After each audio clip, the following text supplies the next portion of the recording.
E quem era ao certo esta mulher?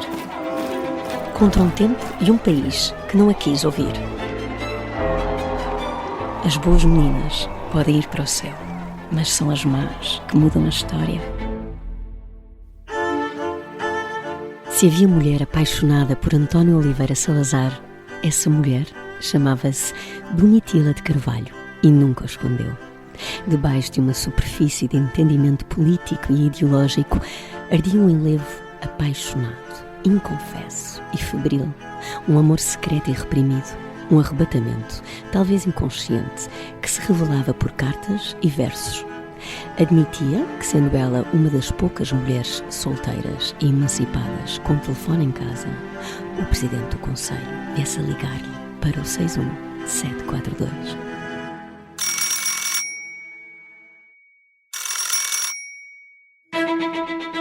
Desobediente número 5, Domitila de Carvalho. Médica, professora, escritora, política, quase 100 anos de uma vida pioneira na história da emancipação da mulher portuguesa. Mas pode ser uma revolucionária, ao mesmo tempo uma conservadora. Está no ar As Desobedientes, da Rádio Observador. Eu sou a Margarida Villanova. Eu sou a Maria João Lobo de Carvalho. E eu sou o Alexandre Borges. Quem inventou a expressão sexo fraco não conheceu mulheres como a Domitila. E quem inventou a expressão o segundo sexo foi a Simone de Beauvoir. Ok, gostaste? Ou seja, toda a mulher era relegada para uma condição absolutamente secundária. E o que estas mulheres fizeram, a Domitila e as colegas, que já falámos e vamos falar, foi a dificuldade que sentiram para transpor este muro mental que havia na sociedade. Não é? Já que uma mulher, como também dizia a mesma Beauvoir, não nasce mulher, torna-se mulher. Por isso eu estou a responder à tua pergunta.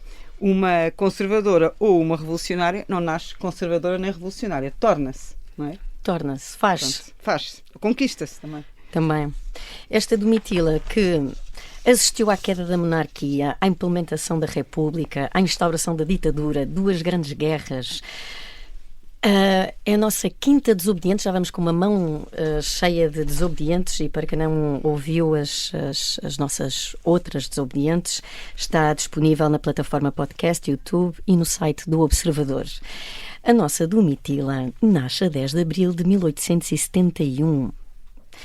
Domitila Ormizinda Miranda de Carvalho. É a minha prima, para já, não? Carvalho, é tudo o mesmo pensei que era ramo. de Ormizinda. Ormizinda. Tinha uma certa sonolência esta senhora, mas trabalhava que nem maluca. Faz as hostes, Maria João. Conta lá como...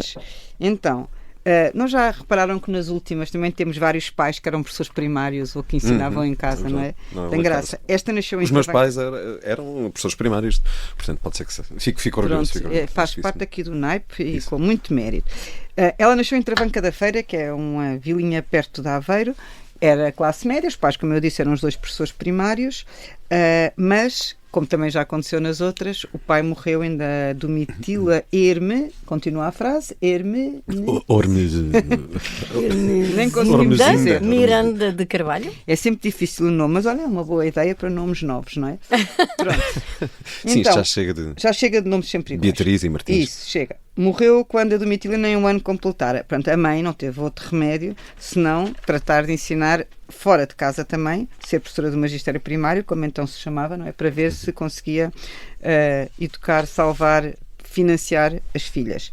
Bom, temos aqui uma frase muito gira que aposto que o Alexandre vai adorar dizer, que era: o que é que dizia o primeiro-ministro da Instrução Pública em Portugal, que é o equivalente ao nosso ministro da Educação, do António Costa, não é o António Costa que nós conhecemos, nem é parente, dizia coisas muito interessantes e, sobretudo, muito feministas. Muito feministas. Dizia ele: sinceramente suponho, em meu humilde parecer, que a emancipação política e científica não é um princípio natural da mulher. Outras carreiras lhe podem ser destinadas. Esta não. Creio que se lhe opõe a sociedade e a natureza. 2 adversários pequenos. É indispensável que exista a igualdade dos sexos, mas por um princípio natural, não artificial. Mas é assim mesmo. O que despertou alguma... espicaçou aqui a nossa desobediente. Sim. Por que razão havia de submeter-se a continuar a ficar como segundo sexo, não é? Como dizia a outra. Bem, ela estuda em vários sítios. num país em que era difícil os transportes, não é? Castelo Branco, Bragança, Leiria, etc. Entretanto, era muito mal vista menina que estudasse. Certo? Portanto, quem estudava estava na lista negra para pretendente ao trono, ou seja, ao casamento. Chamavam-lhe essa bichona, que era tipo o pior palavrão que se podia dizer na altura, essa bichona com gosto para rabiscar. Nunca me chames isto. Pronto, vou fixar. Essa bichona com gosto para rabiscar é ótimo. Não se recomendavam de todos estudos às meninas. Para que é que servia a cabeça? Para que é que servia o cérebro? O que elas tinham era que ser boas donas de casa, ajudar na família, ajudar a cuidar dos filhos, ajudar na cozinha. Palpites. Para quê? Palpites intelectuais ainda menos, não é? E então, como sabemos, há uma data histórica aqui, que é a data em que ela entra na Universidade de Coimbra, em 1890, como tendo sido a melhor aluna do Liceu de Leiria. Mas não é muito fácil, pois não, Alexandre? Sim. Entrar na faculdade, na Universidade de Coimbra, naquela altura. Nunca tinha havido, não é? Pois, É a primeira. Exato, nunca tinha tido uma mulher lá. A mãe de Domitila escreve, não é? Escreve ao reitor, mas tinha havido uma reforma universitária uns anos antes, uns anitos, pouca coisa, não é? 100 anos Pouca antes, coisa, sim. em 1772, que no fundo deixava, também não proibia, não é? Ficava em aberto de algum modo, e portanto ela escreve ao reitor, o Dr. António dos Santos Viegas, e ele próprio envia um ofício ao ministro. Portanto, escreve ao Governo, escreve ao Ministro da Instrução Pública, requerendo a permissão da matrícula para esta jovem. Diz ele, mas não olha, encontra na legislação académica disposição alguma que obste à matrícula de alunos do sexo feminino, a não ser para a Faculdade de Teologia. Estava especificado que para a Teologia Isso. não podia ser. Mas sabes que há um truque também aqui, que havia umas licenciaturas menores em Coimbra, Ok. como, por exemplo, enfermeiras, parteiras e dentistas. Pois. E aí, na ideia de combaterem a superstição e combaterem os curandeiros e aquilo tudo, eles aceitavam que as mulheres fossem para estas, como já falámos das outras vezes, as parteiras, porque eram mulheres. Sim. E era mais fácil. Claro. Mas agora dobra a língua, Alexandre. Não é Já um está reitor, dobra. é o magnífico reitor. Estás a brincar, não? Mas há aqui eu acho só curioso, é um parêntese. A mãe desta nossa desobediente chama-se Margarida, deve ser de um nome com certeza, que era boa pessoa. Há lá um daí nome que vem, bonito no meio disto E tudo. então, não, porque eu acho tão bonito ter a forma como encorajou a filha e como, aliás, é a filha que escreve a carta ao magnífico reitor, mas assinada pela mãe. E então é engraçado como percebe e incentiva e apoia numa altura em que a vizinhança toda tão mal achava que ela andasse a estudar, mas a mãe não desiste e deixa a filha seguir o seu caminho. E esta emancipação acho que tem, sobretudo na ausência de um pai, eu acho que este lado feminista que ela depois vai contestar mais tarde, mas que saiu à mãe, de alguma maneira. Sim, era a galantíssima demoiselle que andava por Coimbra, mas atenção que ela tinha que vestir de preto, ser recatada, não parecer excêntrica e sempre acompanhada pelo irmão. Não há Também cá- estudava em Coimbra. Em medicina também. Sim. Não andar para lá. A rapariga tirou 3 licenciaturas. Pois é Estudou isso. durante 13 anos. Não, mas Exato. espera, deixem-me só fazer aqui uma correção, que eu depois de tantas vezes ver casos destes achei estranho. Lembram-se, no meu tempo, que já sou velha, tinha o ano propedêutico, que era um ano antes que era o que hoje é chamado o 12º. Antigamente, eles quando entravam na Universidade de Coimbra e também na Escola Politécnica de Lisboa, tinham que fazer uma espécie de ano propedêutico, que eram para aí 2 anos, em que estudavam filosofia e matemática. Fantástico. E portanto, esses anos era uma preparação para o curso de medicina. Portanto, muitas vezes nós dizemos, fez 3 licenciaturas. Não, fez filosofia e matemática, que era obrigatório, tipo estudos básicos Ok. para entrar, e depois sim podiam ingressar em Mas- matemática. Tinham que ter. Mas olha, Maria João, Passar estes mas não foi dois. só um ano, ou seja, ela formou-se mesmo neles, porque ela entra em Formou-se, sim, mas 1891. formam-se. Sim, É. tiver 13 anos lá. Ela está 3 anos em matemática primeiro, Sim, depois sim. faz mais um ano para cumprir filosofia, Isso. certamente que já tinha esse ramo comum que dizes, não é? Só é um ramo comum. E E, depois medicina. ingressavam em medicina. Portanto, ela Exato. teve uma data de anos. Ainda fez o doutoramento a seguir. Aliás, ela depois vai ser professora de matemática. A Portanto, primeira professora de matemática, Tal que qual. eu acho sempre Ela foi- incrível. Ela é primeira em tudo. exatamente, exatamente. Esta é isso mulher mesmo. É isso mesmo. é incrível. Primeira professora de matemática. E sabem quem é que lhe financiou o doutoramento? A Rainha Dona Amélia, madrinha Exato. do doutoramento. Certo? Não é financiou, é mais apadrinhar o Apadrinhou, doutoramento, mas depois Amadrinhou, não é? amadrinhou o doutoramento. Pronto.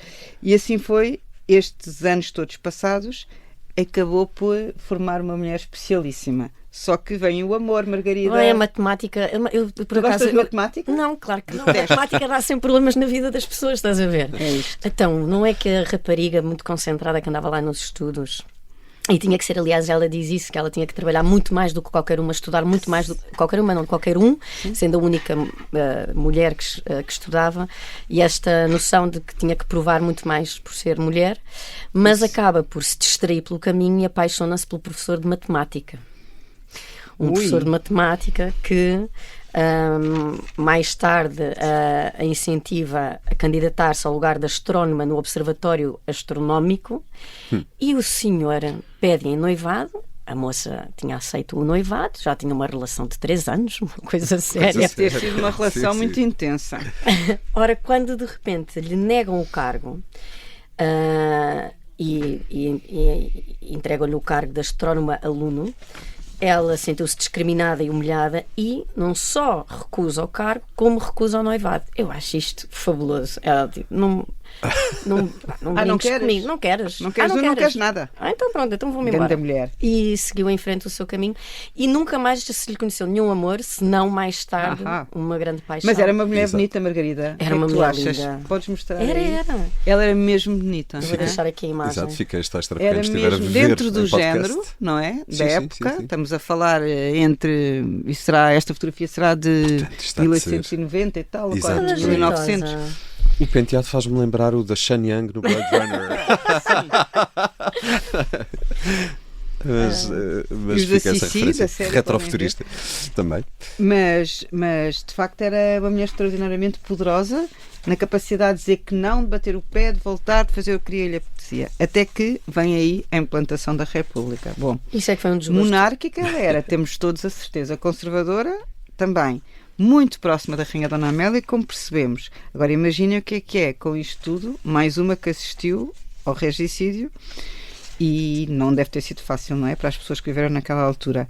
O seu mundo de príncipes e princesas e de contos de fadas, como tantas vezes temos aqui falado, foi substituído pela República, pela bagunça, não é? Da Primeira República. Da Primeira República e de não sei quantos Mas governos, que aposto que o Alexandre sabe dizer de cor. É curioso que ela era uma monárquica convicta. Ela diz: sou monárquica por convicção, por sentimento e por educação. Respeito as leis do meu país e cumpro os meus deveres de professora o melhor que posso e sei. Se eu deixasse por escrito sou republicana, tinham o direito de me chamar mentirosa. Sim, porque contra a religião, contra todos os contras que a República trazia para uma mulher monárquica, convicta, conservadora, tudo isto tu acabaste de dizer, não é? Portanto, de repente a República é a República das bananas, não é? Claro. É o não saber. Nós estamos agora a ver a 100 anos de distância, Claro. olhar para trás, mas eles não sabiam, de repente aquilo era tiros, mortos, alguém há de escapar, não é, Alexandre? Tudo o que se passou aqueles tumultos todos, Sim, não é para as difícil pessoas imaginar. daquela época e as conservadoras. Exato, para alguém conservador em geral, que tudo aquilo parecesse o fim do mundo. Aliás, ela pede a exoneração do cargo. Ela, na altura, é reitora do Liceu Dona Maria Pia e abateu-lhe de tal maneira a República que pediu a exoneração do cargo. Já ia em reitora e aquilo... Exato. Acho que foi assim um desgosto na vida dela, mas acho que ela se reconcilia depois, mais tarde. Também acho que sim. Ou seja, acho que ela devia ser muito pragmática ao mesmo tempo, não é? Ou devia concentrar-se imenso no trabalho e, portanto, aí tens, não é?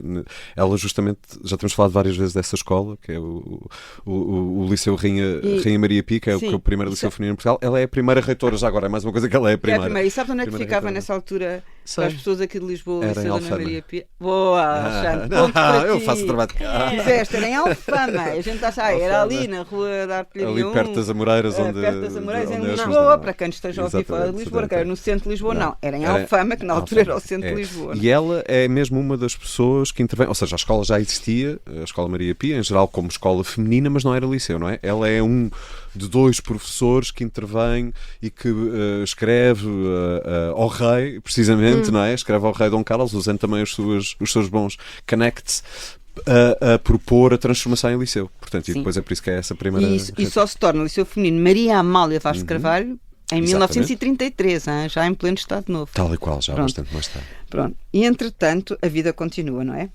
E põe-se muito... Olha, uma das guerras dela também engraçadas é que ela percebeu que havia que formar professores para o liceu, não bastava Isso. só ser professora de liceu. É quem é que vai ensinar estes jovens, não é? Exato. E era essencial ensinar a ensinar. Portanto, uma das guerras delas foi exatamente isto. Em relação às questões femininas, Margarida, isto é que foi mesmo engraçado, não é? Porque ela Era feminista ou não era feminista? Exato. Andava de rendinha e colares de perla e toda bonitinha, igualinha de vestido, ou andava de colorinho e bengala e com ar assim, vamos lá disputar o terreno dos homens? Ela sobre o feminismo diz: o meu feminismo pretende a mulher ilustrada sem vaidades que a fariam ridícula, mas sem ignorâncias que a deprimam ou envergonhem. Independência e liberdade de palavras e ações foram sempre os valores mais caros a Domitila. Biografou Maria Amália Vaz de Carvalho e Sidónio Pais, escreveu sobre cinema, literatura e poesia, além das longas cartas que trocou com os mais notáveis interlocutores. No entanto, mais notável do que os outros, um homem especial. Quando o viu pela primeira vez, sentiu enfim derreter-se-lhe o coração. Era nem mais nem menos do que o presidente do Conselho, António de Oliveira Salazar. E quem era ao certo esta mulher? Contra um tempo e um país que não a quis ouvir. As boas meninas podem ir para o céu, mas são as más que mudam a história. E quem era ao certo esta mulher? Contra um tempo e um país que não a quis ouvir. As boas meninas podem ir para o céu, mas são as más que mudam a história. Bem-vindos de volta às Desobedientes.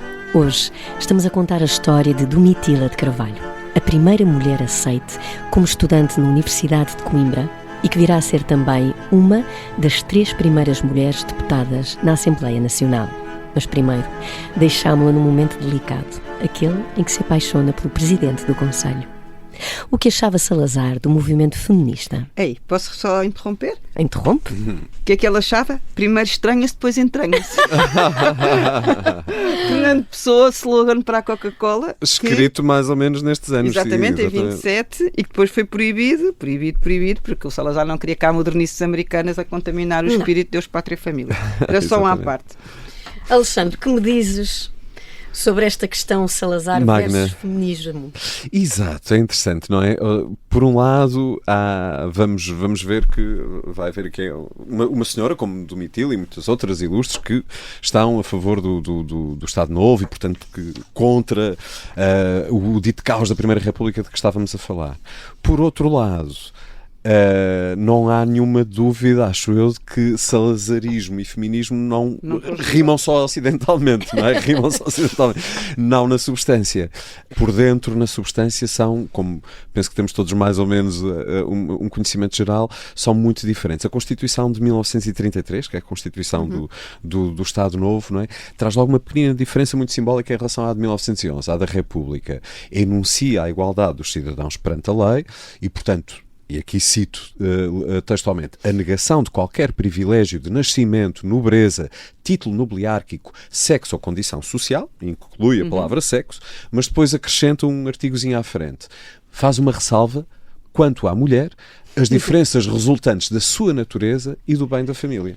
E isto abre caminho a tudo. O que é que são? O que é que isto quer dizer? Somos todos iguais perante a lei, mas atenção à mulher e à sua natureza e ao bem da família, não é?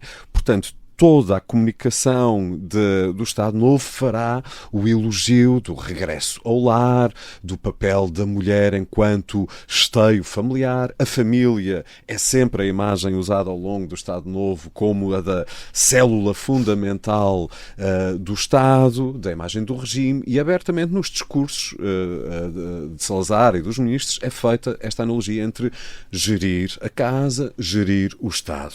E a mãe, a mulher, esse papel da mãe é louvado e, portanto, há um regresso. Portugal já é um país com crónicos atrasos do ponto de vista do desenvolvimento, apesar de tudo, tinha-se começado no século XIX com uma sociedade proto-industrial, não é? Em que as mulheres começavam a sair de casa também para irem trabalhar nas fábricas, em todas estas coisas, e de repente tens um bocado este elogio do regresso. Voltem para casa e sejam quietas. Exatamente. Isto aqui é fundamental. E, portanto, há essa diferença gigantesca, não é? Quer dizer, e há esta questão enorme do salazarismo com o feminismo. Também há, por exemplo, a questão da lei do divórcio, que tinha sido aprovada no início da República, exatamente, que é retirada. Demora, mas vai ser em 1940, quando tens a concordata, o acordo entre Estado e Igreja em Portugal, que passa a proibir, pelo menos se o casamento foi feito pela Igreja, deixa de haver cá o direito ao divórcio. E também é revogado o direito a mulher. Havia um direito que estava na lei, que era: a mulher não pode ser coagida a regressar a casa. Esse direito foi revogado durante o salazarismo, ainda em 39, ainda antes da concordata. Portanto, vejam, não é? É muito complicado. E é engraçado que nesta altura os números que tínhamos de divórcios, que ainda eram baixos em Portugal, mas é muito interessante também ver essa estatística. Em 13 foi decretada a lei do divórcio. É do divórcio, tal e qual. Portanto, ao longo de digamos, quase 30 anos, apesar de tudo, tens divórcio, não é? Até à concordata, até 1940. O que é que acontecia? Tu tinhas 40% dos divórcios, a percentagem acho que é mais eloquente, 40% dos divórcios aconteciam em Lisboa e no Porto. Portanto, isto era todo o país, é? Exatamente. É melhor não casar em Lisboa e no Porto, por simples não vamos casar a Bragança. Dá mais sorte. E depois também há uma diferença engraçada, nem sei o que é que quer dizer, mas tem piada, que era: a maior parte dos divórcios em Lisboa eram pedidos pelas mulheres e no Porto eram pedidos pelos homens. E custavam muito dinheiro. Pois, deviam custar. Ainda hoje custam. Ainda hoje custam. Pois. Mas aqui mesmo o processo e tudo. Bem. Mas, portanto, tinhas esta grande decisão de um país urbano versus o país rural, particularmente nesta questão das mulheres, não é? Porque o que é no fundo aqui entendido enquanto o trabalho familiar? E há aqui uma reconfiguração do entendimento legal do que é o trabalho feminino. Passa a ser realmente esse trabalho visto como o trabalho remunerado fora de casa, numa outra entidade qualquer. Ou seja, o trabalho feito para no contexto familiar, que acontecia tantas vezes, na agricultura, num pequeno comércio familiar, não é? Numa pequena coisa, passa a ser visto só como uma espécie de assistência ao chefe de família, deixa de contabilizar como um trabalho autónomo da mulher, não é? Assistência ao chefe de família, ouçam bem. E é curioso que a Domitila, embora fosse uma apoiante de Salazar, Deus, Pátria, Família, ela apoia a lei do divórcio. Ela é a favor da lei do divórcio. Ela vai evoluindo no seu pensamento. E sente-se isso, o pensamento dela. Não sei até se ela não fica um bocadinho zangada com o sistema no final da sua vida. Ela viveu até aos 95 anos, portanto teve muito tempo para se chatear, teve muito vagar para se chatear. Mas é engraçado, uma mulher tão conservadora, católica. Católica, só interromper a Margarida para dizer uma coisa. Sabes que ela rezava todos os dias um terço por Salazar? Um terço inteirinho. Inteirinho por Salazar. Vejam lá. Se fosse só o terço, imagina os pensamentos. Isso realmente há que pensar. Ela vai morrer para aí. Ela morre 4 anos antes dele. Portanto, acabaram-se os terços. E, portanto, o senhor caiu. Caiu da cadeira. Se tivesse a senhora ainda a rezar o terço por ele, ainda cá estava. Cá estava, mas pronto. Rezará de outra forma. Bom, mas a verdade é que a história é sempre contada pelos homens, não é? Tal e qual. Portanto, estamos aqui a ver uma versão da história contada pelos homens. E não é o Alexandre que é o homem a que eu me refiro, mas é o que o Salazar ditava para contar a história. Exatamente. E ela bate-se com ele. Bate-se com ele, é isso. Bate-se com ele. E realmente nestas duas questões, no mínimo nestas duas questões fundamentais, o que estás a dizer, Margarida, a lei do divórcio, e mesmo nesta questão do trabalho, ou seja, apesar de ser perfeitamente favorável ao regime, ela vai sempre bater-se contra isto. Quando começarem as vozes contra as mulheres que saem de casa, que parece que abandonam o lar para irem trabalhar fora, ela insurge contra essas críticas e defendendo justamente aquela história que ela diz, que abandona os filhos, não é? Portanto, ela diz, tanto abandona os filhos, a mulher que está em casa, se for para abandonar, abandona mesmo. Há muitas coisas para fazer em casa, abandonando nos filhos, não lhes prestando a menor atenção, aos menores cuidados. Como abandona a que está fora. Se formos por abandono, uma boa mãe é sempre uma boa mãe, trabalho ou não, em casa. Sim, fora, e depois ainda uma outra questão, que os casamentos, a proibição do casamento às enfermeiras, ela também se vai bater e vai escrever a Salazar a dizer: deve Vossa Excelência ter razão a avaliar pelo dom da profecia, tantas vezes verificante, quando inclui numa lei geral inúmeros casos que, por motivos imperiosos, impostos pelas exigências da vida presente, devem estar fora dela. E por aqui vai, por aqui vai, e é curioso, ela não se deixa ficar. Isso. Salazar para lá. Sim, mas ela escreve e ele responde-lhe com 2 linhas lacónicas, uma das quais é sempre a perguntar: tem novas da sua amiga? Sim, que entretanto esta senhora era o pombo correio. Era o pombo correio entre a rainha Dona Amélia e o Salazar. Portanto, pelo não ser ele a escrever diretamente, mandava a Domitila escrever e depois perguntava: tem novas da sua amiga? Escrever-lhe durante 29 Mas então, anos. isto era mesmo real? Ou seja, ela foi mesmo apaixonada pelo Salazar? Agora vai da interpretação do texto, Ok. Alexandre. Se tu recebesses um lencinho perfumado com um A, Alexandre, nesse caso era o mesmo ar de António, mesmo ar de António Oliveira Salazar, e aqueles poemas, quer dizer, se ela não está apaixonada por ti, Porque ela escrevia está? poemas, não é? Ela escrevia Sim, poemas ao Escrevia Salazar. poemas, isto diz que escrevia-lhe coisas incríveis. Lê lá, Margarida. Queres o poema ou queres assim uma... Podes ler uma tirada da Uma carta, tirada. que tu quiseres. Que Deus Nosso Senhor o recompense, incutindo no coração dos portugueses o sentimento de gratidão por quem vem renunciando a todas as alegrias. Olha lá o que, Aqui é que ela está. pronunciava. Olha. Ela amava pelos dois, como dizia Salvador. o nosso Salvador e a nossa Luísa, não é? Neste caso amava Exato. sozinha, em fantasia pura, mas acalentava-se das duas linhas que ele escrevia.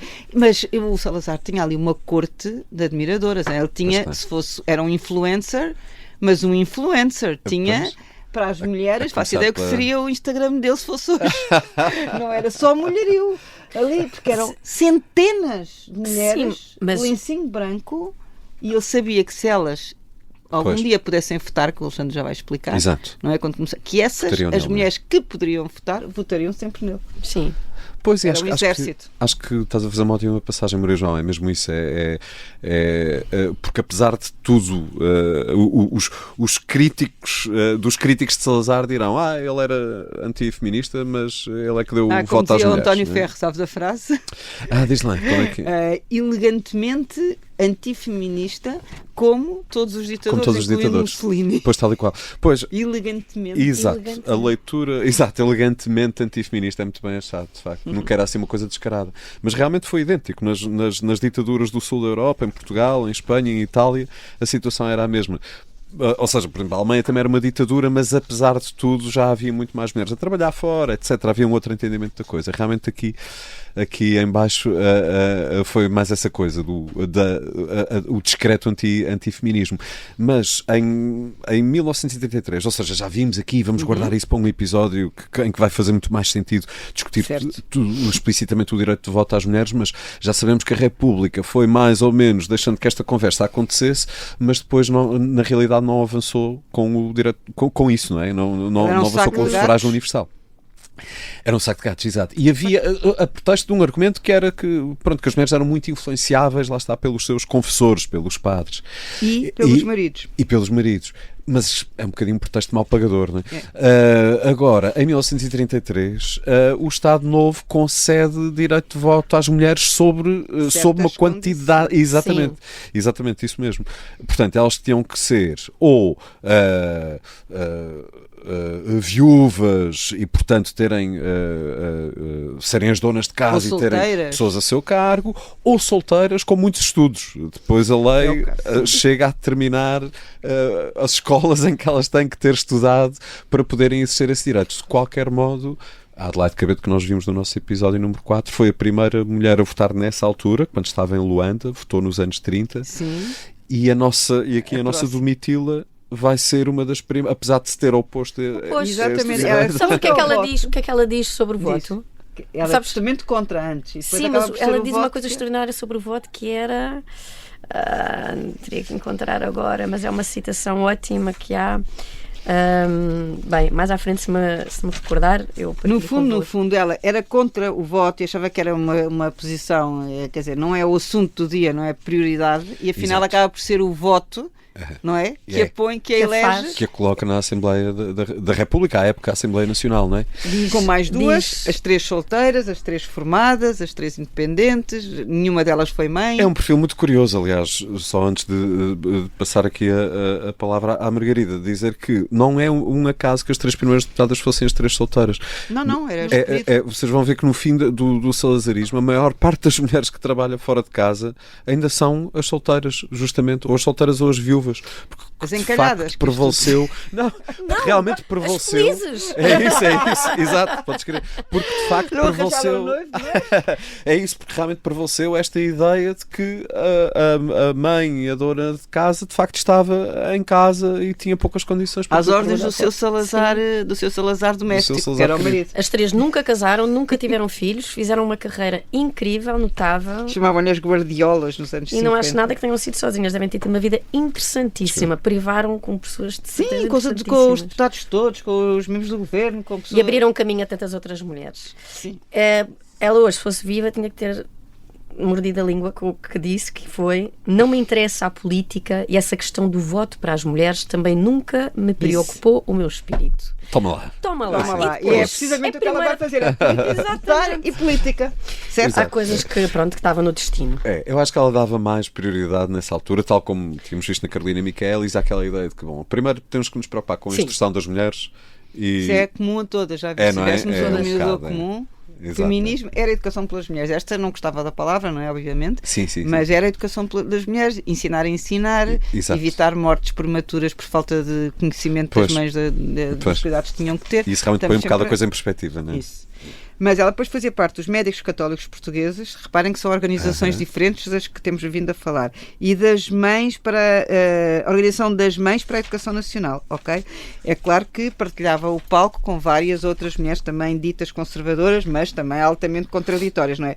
Mas, Alexandra, aquela coisa muito gira mesmo, que é quais são as bandeiras que ela ergue no Parlamento? Exatamente. Vamos Sim. a saber. Muito Estas interessante. é que são. Tal e qual. Aqui fartámos-nos de rir em off. Exatamente, foi muito giro descobrir isto. Pronto, ela, que lá está, como estavas a dizer, não era mãe, não era casada, mas as suas questões, de facto, os seus temas, tinham muito a ver com as crianças, com a educação delas, com a saúde delas, combater a mortalidade infantil. Os números eram assustadores, ela diz, numa intervenção... Aquela da criança dos 12 segundos. Exato. Essa. Ela diz, neste país uma criança menor de 5 anos morre a cada 12 minutos. É uma coisa incrível, não é? Que é 1930, devido à ignorância das mães. Exatamente, e por isso ela também vai, e é 12. por causa dela, da proposta dela, que é inscrita na lei, a obrigatoriedade das aulas de higiene e puericultura, de que já tínhamos falado também por causa da Adelaide Cavete, exatamente, não é? Mas já este ponto maravilhoso diz? Não, porque era mesmo com a ideia de salvar crianças. Salvar a vida das crianças, exato. E das mulheres. Exato, não é? Repara, coisas mesmo de primeiríssima necessidade. Agora, divertiu-nos muito descobrir que é por causa da Domitila, ou melhor, que a Domitila de Carvalho é que trouxe, no fundo, a primeira classificação etária para os filmes e para o teatro em Portugal. Portanto, é no final de 1938 que ela leva uma proposta à Assembleia, está muito preocupada com a influência do cinema Nociva sobre as nossas crianças e jovens. Isto é muito bom, todas as palavras ela diz, não é? A ação exercida pelo cinema no espírito das crianças é, de um modo geral, pernicioso, quando não haja na organização dos respectivos programas os necessários cuidados e delicadeza. Então, ela quer proibir simplesmente para menores de 7 anos, não há cá cinema, e dos 7 aos 16 isto tem que ser muito bem selecionado. Então, no início de 39 vem o parecer da Câmara Corporativa, que eu também acho genial, a resposta a ela. Ela diz a Câmara Corporativa: na verdade, a projeção cinematográfica constitui o divertimento mais ardentemente desejado por todos, sobretudo pela mocidade. No entanto, o mau cinema é considerado uma escola de imoralidade, trazendo grandes malefícios para os jovens. Prejudica a saúde, incita ao sensualismo, corrompe os costumes, conduz aos vícios, aos crimes, à tentativa de suicídio, deforma as consciências e a mentalidade, faz baixar o nível espiritual, propaga ideias pagãs e materialistas. Rings a bell? É incrível, não acho? Qual é a parecença que agora assim vos ocorre? Redes sociais. Discussão sobre as redes sociais. Sim. Isto fez-me pensar... É igualzinho. A história repete-se. Mais coisa, menos coisa. Isto era a inovação. 90 anos depois, a discussão é idêntica, de facto, sobre as redes sociais. E como se põe com a inteligência artificial também agora. Exatamente. É genial porque a Câmara Corporativa cita o Bispo de Hollywood. Eu nem sabia que havia um Bispo de Hollywood. Citam o Bispo de Hollywood, que está muito preocupado e que diz: a maior parte dos filmes ensina uma filosofia de vida falsa, errónea e insidiosa. Bem, agora vamos imaginar o que é a Domitila estar a ver um filme com a Margarida Villanova ou uma peça de teatro. É para histórias dela. Achas que está estava cancelada numa hora destas. Cancelava-te diretamente. Minha menina, ias ouvir. Pelo menos ias ouvir. Vai para casa cuidar dos teus rapazes. Deixa-me só Exato. juntar esta, porque há uma discussão de vários deputados que, de facto, isto prolonga-se durante dias, e há um senhor chamado um deputado Guilhermino Nunes que diz: atenção, o mal não está só no cinema. Está também nas crianças que ficam desprotegidas nas casas, onde tudo abunda, onde a criança se perverte pela vida mundana que se faz. Pronto, então isto é culpa de quem? Vão vocês dizer. Quem é que tem a culpa destes males acontecerem? As mulheres, claro. As mulheres. Ele diz: eu queria saber como é que essas mulheres que se pintam, que se desnudam, se desonestam perante os seus filhos, querem ser olhadas. Eu adorei o verbo desonestar. Eu vou adotar. Desonestar, não é? Desonestar. Já viste mesmo como é tudo e tão pronto. igual. E é por isto que depois, de facto, acaba por haver aqui uma discussão e um balanço das coisas, mas vai sair uma lei, curiosamente, a Lei 1974, ironias do destino, 74? é o número da lei, vai ser a lei que define, de facto, os primeiros limites etários ao cinema e ao teatro.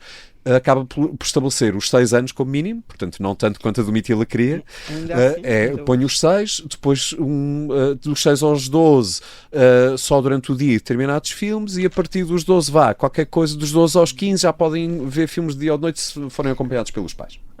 E com a polícia à porta a ver os...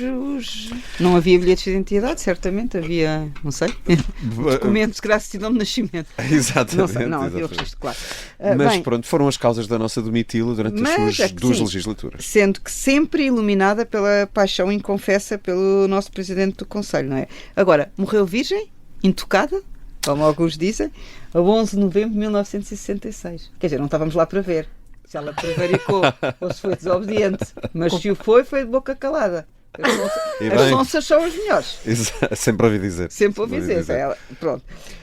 Mas até parece verosímil, não é? Não tendo tido outra moça, não. Parece muito verosímil. Muito verosímil. Morre no ano em que é inaugurada a Ponte Salazar, não é? Sim, isso é engraçado, não é? No ano em que a Ponte Salazar é inaugurada, em que a Guerra da África está ao rubro, 100 mil portugueses imigram à procura de uma vida melhor. Muitas mulheres trabalham já fora de casa, cada vez mais seguem estudos superiores, não é? A pouco e pouco, mas a maioria ainda está enclausurada naquele triângulo: Deus, pátria, família. Só para dizer uma frase muito bonita da última lição que ela deu no liceu e que nós esperamos, os três, que seja muito inspiradora para quem nos ouve.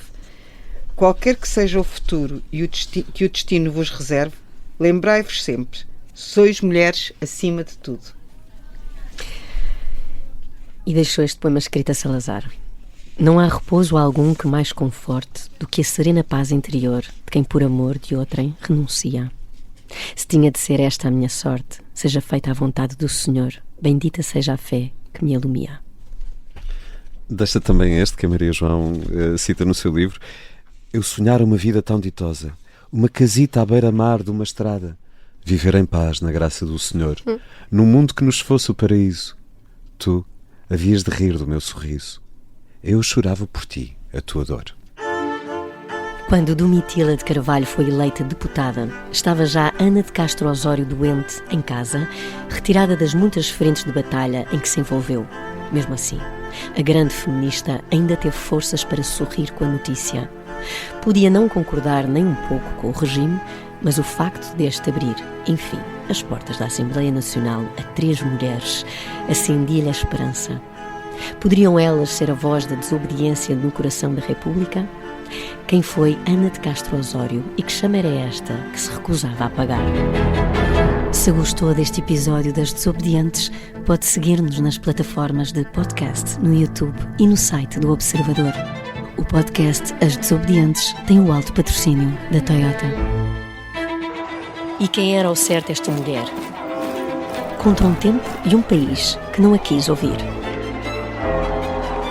As boas meninas podem ir para o céu, mas são as más que mudam a história.